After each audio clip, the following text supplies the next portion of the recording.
ప్రజా సమస్యల పరిష్కారం నిమిత్తం ప్రతి సోమవారం నిర్వహిస్తున్న ప్రజా ఫిర్యాదుల పరిష్కార వేదిక కార్యక్రమం సోమవారం కాకినాడ కలెక్టరేట్ వివేకానంద హాల్లో జరిగింది.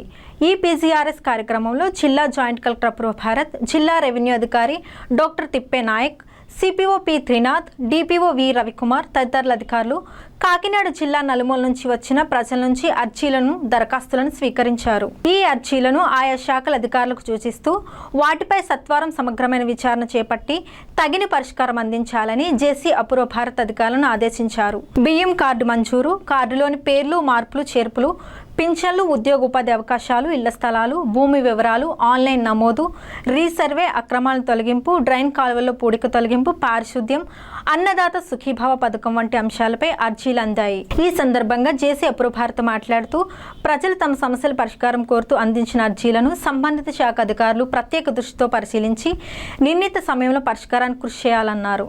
ఈ కార్యక్రమంలో వివిధ శాఖల జిల్లా స్థాయి అధికారులు, కలెక్టరేట్ విభాగాల అధిపతులు తదితరులు పాల్గొన్నారు.